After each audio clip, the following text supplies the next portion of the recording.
Welcome to Nightmare Lullabies. If you enjoy spine-chilling stories, don't forget to like and subscribe for more eerie tales. Let's dive into tonight's story.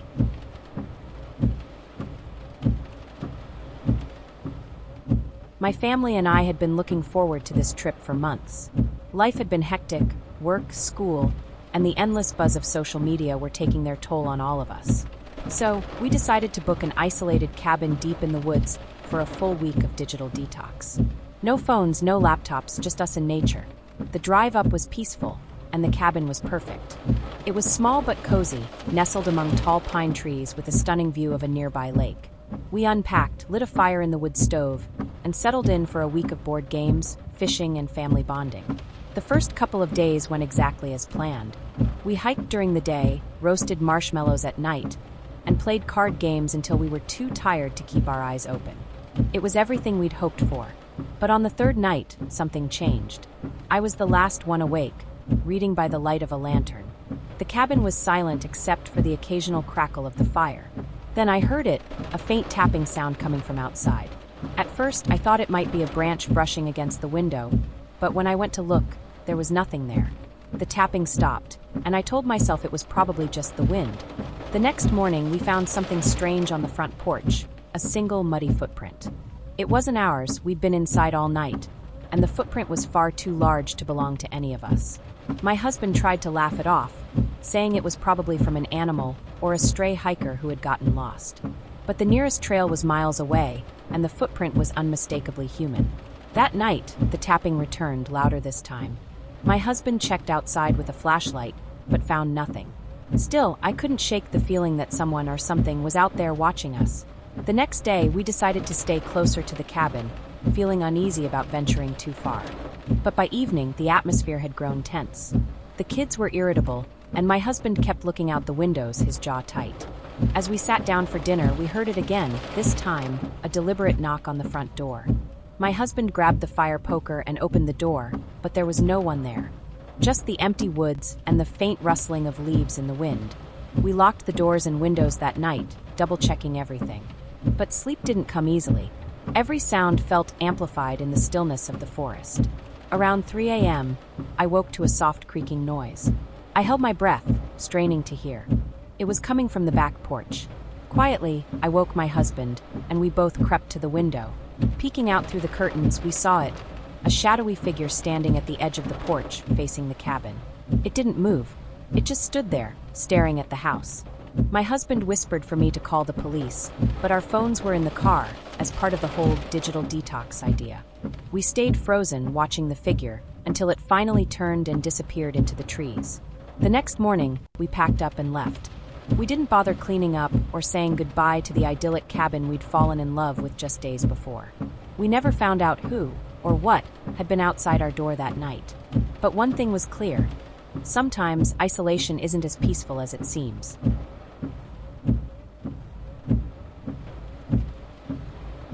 I had been traveling for work more often than I liked, and after a long day of meetings, all I wanted was a quiet room where I could unwind. When I arrived at the hotel, the receptionist gave me a warm smile and handed me my room key.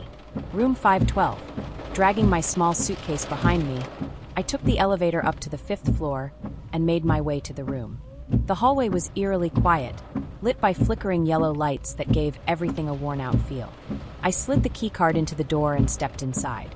The room was standard king-sized bed, a small desk, a TV, and an armchair by the window. I dropped my bag and immediately collapsed onto the bed. As I began scrolling through emails, I heard the unmistakable sound of the doorknob turning. Startled, I sat up just as the door swung open. A man stood there, equally surprised. This is my room," he said, holding up a keycard identical to mine. "No, it's my room," I replied, standing up and grabbing my bag. We both looked at each other, unsure of what to do. He pulled out his phone to show me his booking confirmation. It matched mine, down to the room number. After a few awkward minutes, we decided to head back to the front desk together. The receptionist apologized profusely, blaming a system error, and offered to find another room for one of us. Unfortunately, the hotel was fully booked. "We can offer a complimentary stay at our sister property tomorrow night," she suggested. That didn't help for the moment. It was late, I was exhausted, and so was the man. Reluctantly, we agreed to share the room for the night. It wasn't ideal, but the man, his name was Kevin, seemed polite enough. We split the space as best we could. He took the armchair by the window while I kept the bed. The awkwardness hung in the air as we settled in. I kept the TV on as a distraction, and Kevin scrolled through his phone. Eventually, we both fell into an uneasy silence. Around 2 a.m., I woke up.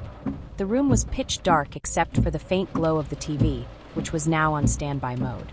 I felt disoriented, unsure of what had woken me. Then I heard it, a soft rustling sound, like fabric brushing against the carpet. I turned toward the armchair where Kevin had been, but it was empty. "Kevin," I whispered, my voice barely audible. No response.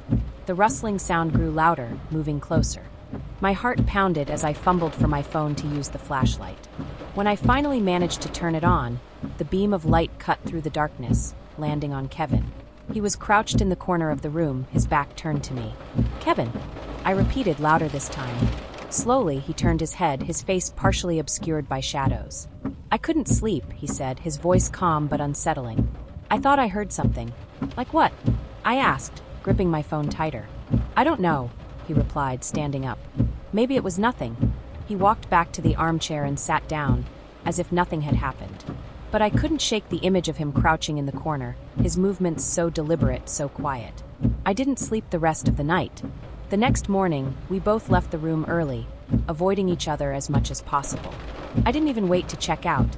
I just threw my bag in the car and drove off. Looking back, I still don't know what woke me that night or why Kevin was acting so strangely. But I do know one thing: I'll never agree to share a hotel room with a stranger again.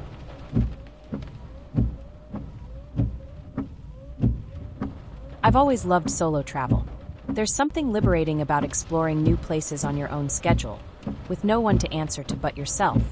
So when I found a cheap flight to Eastern Europe and a string of affordable hostels along the way, I jumped at the chance. It was my third week on the road, and I'd grown used to the rhythm of hostel life. Dorm rooms filled with bunk beds, shared bathrooms, and the constant chatter of travelers from all over the world. It wasn't glamorous, but it was part of the adventure. That night, I checked into a small, cozy hostel in a remote mountain town. The common area was buzzing with laughter and clinking beer bottles, but I was too tired to socialize. After a quick dinner, I climbed into my assigned bunk in the shared room and tried to fall asleep. The room was quiet except for the occasional creak of the wooden floorboards and the soft snoring of other travelers. Just as I was about to drift off, the door creaked open. A man walked in, his footsteps heavy. He didn't turn on the light, which I appreciated, but there was something about the way he moved that made me uneasy. He wasn't carrying a backpack like the rest of us, just a small duffel bag. He climbed into the bunk directly across from mine. I closed my eyes, telling myself I was overreacting. People from all walks of life stayed in hostels. Not everyone was a backpacker. But then I heard him whispering. At first, I thought he was on his phone, but when I peeked through my half-closed eyelids, I saw him sitting upright in his bunk, staring straight ahead. His lips were moving, but there was no phone, no light. Just him, whispering to himself in a language I didn't recognize. I tried to convince myself it was harmless. Maybe he was praying or reciting something to help him sleep. But the longer it went on, the more unsettling it became. I turned over, making the bed springs creak loudly, hoping he'd notice and stop. He didn't. The whispering continued for what felt like hours until I finally drifted off out of sheer exhaustion. The next morning, I woke up to find the room empty. Everyone else had already left for the day, but his duffel bag was still on his bunk. I decided to leave early, eager to get on with my plans and shake off the weird vibe from the night before. When I returned that evening, the common room was quieter than usual. A group of travelers huddled in one corner, whispering. "Did you hear about the guy in room 4? One of them asked. That was my room. I froze, pretending to scroll through my phone while I listened. "Apparently, he's been staying here for weeks," another replied. "He doesn't go out during the day, just sits in his bunk." The staff tried to check his ID, but he refused. "Creepy," someone muttered. I felt a chill run down my spine. I wanted to switch rooms, maybe even leave the hostel altogether, but the next bus out of town wasn't until morning. That night, I lay in my bunk, wide awake. The man didn't return until well past midnight. His footsteps were slow and deliberate, and he carried something in his hands, a small, square object wrapped in cloth. He placed it on his bunk and sat there, staring at it, I don't know how long I watched him, but eventually my exhaustion got the better of me, and I fell asleep. When I woke up, he was gone, along with his duffel bag. The staff said he'd checked out early that morning, leaving no trace behind. I never found out who he was or why he was there, but I couldn't shake the feeling that I'd narrowly avoided something terrible. It was my last solo trip. The freedom wasn't worth the sleepless nights.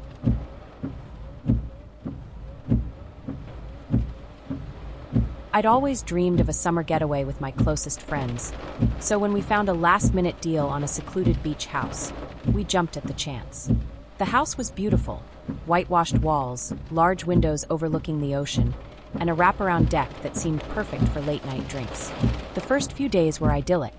We swam in the sea, lounged on the sand, and stayed up late playing card games under the stars. The isolation was a welcome change from our busy lives, and the nearest town was only a short drive away. But on the third night, something odd happened. We were gathered on the deck, sharing laughs and stories, when I noticed a faint light flickering in the distance. At first, I thought it might be a ship far out at sea, but it was coming from the dunes just beyond the house. "Did you guys see that?" I asked, pointing toward the dunes. My friends turned to look, but the light had disappeared. "Probably just someone with a flashlight," one of them shrugged. We didn't think much of it and went back to our conversation. Later that night, after everyone else had gone to bed, I stayed up in the living room scrolling through my phone. The sliding glass door to the deck was open, letting in the cool ocean breeze. That's when I heard it, a soft crunching sound like footsteps on the sand. I froze, straining to listen. The sound grew louder, closer. Slowly, I got up and stepped onto the deck, peering into the darkness. At first, I saw nothing but the faint outline of the dunes against the night sky. But then I spotted it, a figure standing still near the edge of the dunes, barely visible in the moonlight. "Hello," I called out, my voice shaking. The figure didn't move.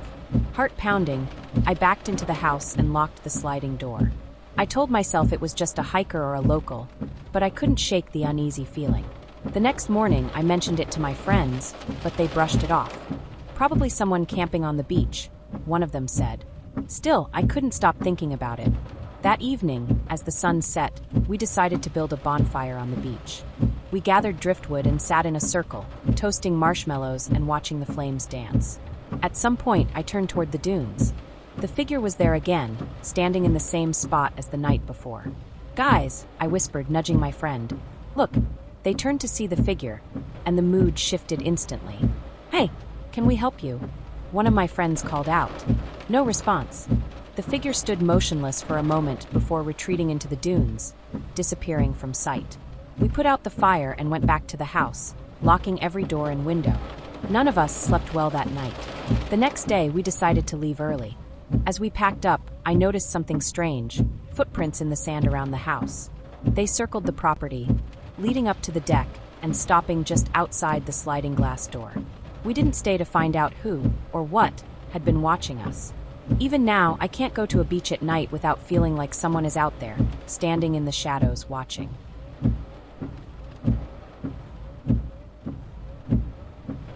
I was driving home from a wedding, hours away from my city. It was late, and the rain was coming down in sheets, making it almost impossible to see the road ahead. Exhausted and frustrated, I decided to pull over at the first motel I could find. That's how I ended up at the Evergreen Inn, a small, rundown roadside motel that looked like it hadn't been updated since the 80s. The flickering neon sign outside read vacancy, and the lobby smelled faintly of mildew when I stepped inside. The man at the front desk seemed disinterested, barely looking up from his phone as he handed me the key to room 8. "Checkout's at 10, he mumbled. The room was about what I expected: stale air, worn carpet, and a buzzing fluorescent light in the bathroom. But it was dry and I was too tired to care. I double-locked the door, tossed my bag onto the chair, and collapsed onto the bed. As I lay there, the rain pounding against the window, I thought I heard something, faint footsteps in the hallway. I froze, straining to listen. The sound grew louder, stopping just outside my door. "Hello," I called out, but there was no response. I got up and peered through the peephole. The hallway was empty. Shaking it off as my imagination, I climbed back into bed. But then, around 2 a.m., I was woken by a loud knock on the door. "Who is it?" I shouted, my voice trembling. No answer. The knock came again, harder this time. I grabbed my phone and dialed the front desk. The line rang endlessly, no one picking up. Heart pounding, I grabbed the chair and wedged it under the doorknob for extra security. The knocking stopped, but I couldn't go back to sleep. I sat there in the dark, clutching my phone, until the first rays of sunlight seeped through the curtains. When I finally worked up the courage to open the door, the hallway was empty. But there was something on the ground, a single muddy boot print right outside my door. I grabbed my things and checked out immediately. The man at the desk didn't even look up as I left. The whole drive home, I couldn't shake the feeling that someone had been watching me that night, waiting for me to let my guard down. I'll never stay in a roadside motel again.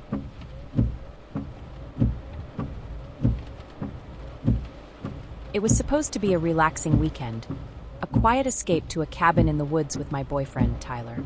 He had found the listing online, and it looked perfect. Isolated, rustic, with a beautiful view of the mountains. We arrived late in the afternoon, just as the sun was beginning to set. The cabin was small but cozy, with a wood-burning stove and a stack of firewood on the porch.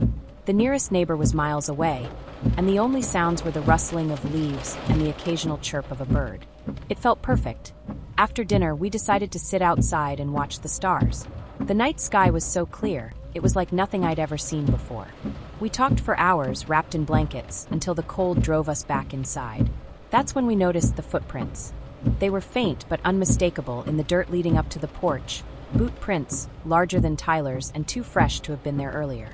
Probably a hiker passing through, Tyler said, trying to brush it off. But something about it didn't sit right with me. The cabin was at the end of a private road, far from any trails. Who would hike out here in the middle of the night? We locked the door and went to bed, but I couldn't sleep. Every creak of the cabin, every gust of wind outside, made my heart race. Around 2 a.m., I heard it, a soft tapping sound, like knuckles lightly rapping against the wooden porch. I shook Tyler awake, whispering, "Do you hear that?" He groaned, half asleep, but then the tapping came again, louder this time. "Stay here," he said, grabbing the flashlight from the nightstand.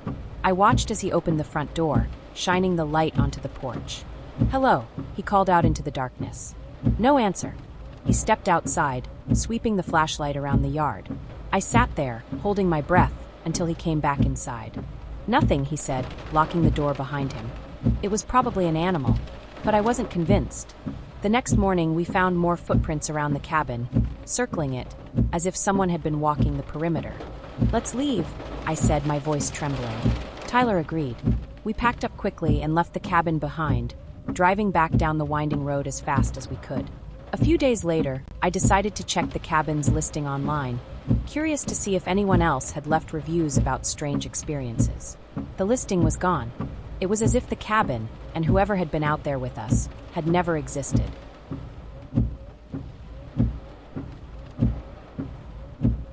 I'd been looking forward to the weekend at the lake house for months. It was a reunion with old college friends, a chance to relax and catch up in a beautiful, remote setting. The house belonged to Emily's family, and it was massive, a rustic but luxurious property right on the water. We arrived on Friday evening, just as the sun was setting. The lake was calm, reflecting the oranges and purples of the sky. We unpacked, made dinner, and spent the night reminiscing and laughing until we were too tired to keep our eyes open. The next day was perfect. We swam in the lake, grilled burgers, and even rented a small boat to explore the far side of the water. Everything felt carefree and easy. Until that night. After dinner, we sat around the fire pit, toasting marshmallows and telling stories. The sky had clouded over, and the lake was eerily still. There was a weight in the air, like the calm before a storm. At some point, we noticed a light across the lake, a small, flickering glow near the shore. "Looks like someone's camping," Emily said, squinting to get a better look. It seemed plausible. The lake was surrounded by woods, and camping wasn't uncommon. But something about the light felt off. It didn't flicker like a campfire. It was steady, almost like a lantern being carried through the trees. "Maybe they're lost," someone suggested. We watched for a while longer, but the light eventually disappeared, and we went back to our conversation. Later that night, after everyone had gone to bed, I woke up to a strange sound. It was faint but persistent, a soft splashing, like someone wading through the water. I sat up in bed, straining to hear. The house was quiet except for that sound. Slowly, I got out of bed and went to the window. The light was back. It was closer this time, moving slowly across the lake toward our side. My stomach dropped. I thought about waking the others, but I didn't want to sound paranoid. Instead, I locked my door and crawled back into bed, trying to convince myself it was nothing. The next morning, I mentioned it at breakfast. "Probably just some late-night fisherman," Emily said, though she didn't sound entirely convinced. We went about our day, trying to put it out of our minds, but there was a tension in the air now. That night, as we sat in the living room playing board games, there was a knock at the door. We all froze. "Who would be out here this late?" someone whispered. Emily got up cautiously and peered through the window. "There's no one there," she said, her voice shaking. She opened the door a crack, revealing nothing but the dark woods and the faint sound of the lake lapping against the shore. We tried to laugh it off, but none of us slept well that night. The next morning, we found wet footprints leading from the shore to the front porch and back again. They were large like a man's and deep enough to suggest whoever had made them had been barefoot. We packed up and left immediately. I haven't been back to that lake since, and I don't think I ever will. Some things are better left unexplored.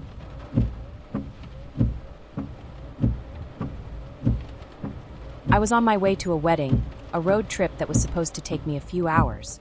But somewhere along the way, I made a wrong turn. By the time I realized it, it was already getting dark, and I was deep into unfamiliar territory. I'd been driving for hours, the headlights of my car cutting through the dark, empty highway. I thought I'd spotted a small motel in the distance, and decided to pull over for the night. I was tired, and the thought of continuing in the dark didn't sit well with me.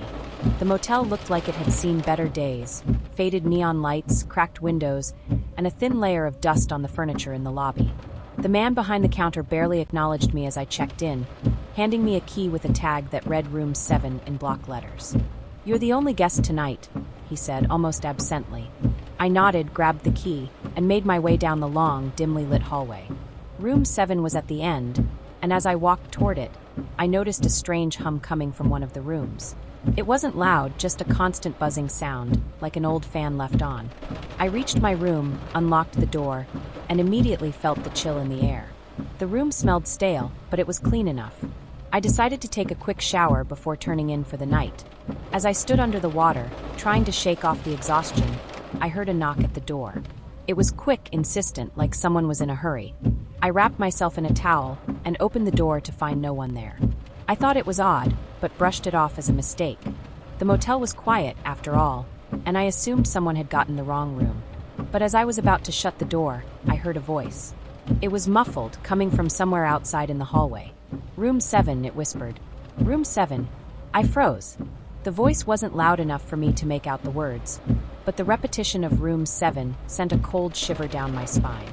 I quickly shut the door, locked it, and sat on the bed, trying to brush off the unease creeping over me. I turned off the lights and lay there in the dark, but I couldn't sleep. The buzzing sound from earlier was still there, growing louder, more persistent. I glanced at the clock, 2 a.m. The sound was getting closer, almost as if it was coming from inside the room. Then I heard another knock. This time it wasn't a quick knock, it was slow, deliberate. Knock, knock, knock. I grabbed my phone and tried to call the front desk, but the line was dead. The room seemed colder now, and the air felt thick with tension. I didn't know what to do. My options were limited. The man behind the counter hadn't seemed interested in helping, and I couldn't shake the feeling that something wasn't right with this place.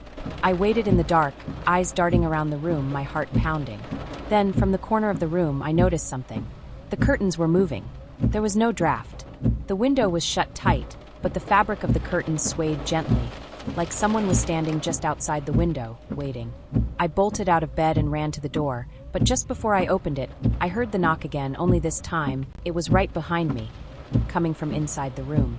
I turned, but there was nothing there. I didn't wait to find out what it was. I grabbed my bag, dashed out of the room, and ran down the hall to the lobby. The man behind the counter was still there, staring blankly at his phone. I didn't say a word. I handed him the key and ran out the door, my heart racing, never looking back. I never found out what happened that night, or who was knocking. I drove straight to the wedding without a second thought, but I've never been able to forget that motel, or the feeling of someone, or something, waiting in the dark.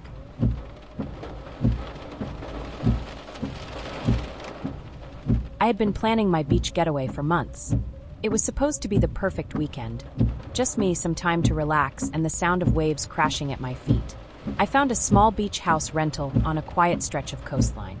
It was secluded, peaceful, and seemed like the ideal place to escape from everything. The drive there was beautiful, twisting coastal roads, the ocean stretching out as far as the eye could see. When I finally arrived, the house was exactly as advertised.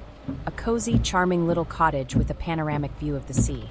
I spent the first evening exploring the beach, collecting seashells, and watching the sunset. The air smelled of salt, and the sound of the waves was hypnotic.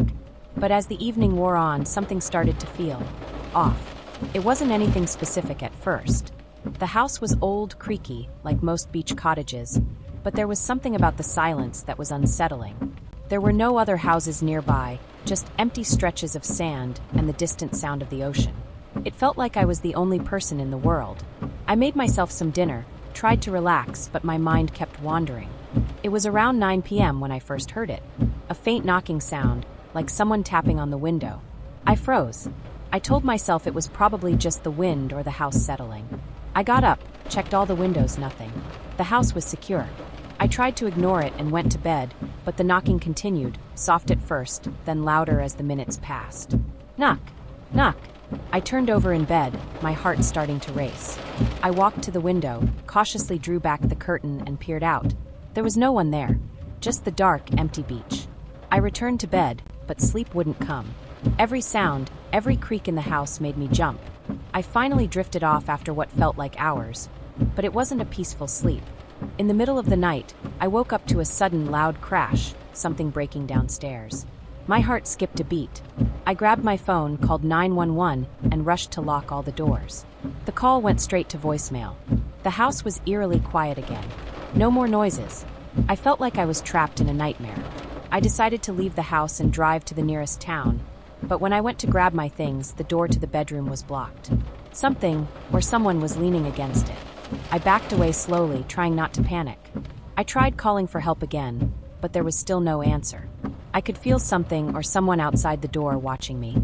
I stayed silent, crouching in the corner of the room, waiting for the right moment to make my escape. I don't know how long I waited there, but eventually, the weight against the door lifted. I took my chance, bolted for the door, and ran out into the night. I never looked back. I drove straight through the night, unable to shake the feeling that someone, or something, had been waiting for me in that house. I never found out what was behind the knocking or the strange presence in the bedroom, but I don't think I ever want to know.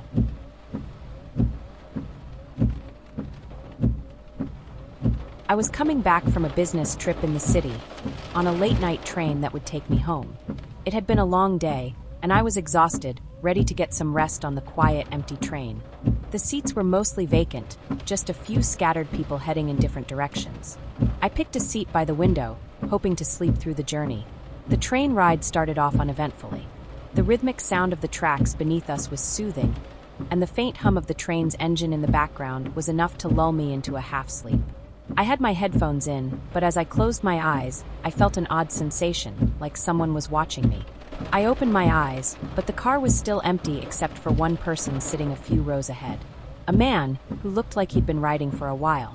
He was hunched over, staring intently at his phone. Nothing strange about that, but something about him unsettled me. I turned my attention back to the window, trying to ignore the uneasy feeling creeping up my spine. But every now and then, I'd glance at the man. Each time he seemed closer, his head slightly turned in my direction, though he never looked directly at me. Eventually, the train started slowing down as we approached a small station, and I was jolted awake from my light nap. The man was gone. The car felt empty again, and the silence was deafening. I checked the time, just a few minutes until my stop. But as the train continued down the tracks, I noticed something that made my stomach drop. There was a figure standing at the end of the car. It was the same man. He was no longer sitting. Instead, he was standing, just staring at me from the other end of the car. His face was expressionless, his eyes unblinking. It wasn't just strange, it was unnerving. The lights flickered briefly, casting eerie shadows across the car, but he didn't move. I froze, unsure of what to do. I couldn't understand why he was just standing there, staring at me. I glanced around. No one else seemed to notice. The other passengers were either asleep or engrossed in their phones, oblivious to what was happening. I was too scared to move. The train seemed to stretch on forever, the moment dragging on and on. Finally, the train reached my stop. My heart was racing as I grabbed my bag and bolted for the door, but as I approached the exit, I turned for one last look. The man was still there, staring at me. Just as the door slid open, I saw his lips move, and I swear he whispered, "Don't forget me." I didn't stay to hear the rest. I ran off the train, my pulse pounding in my ears. I haven't taken that late-night train since.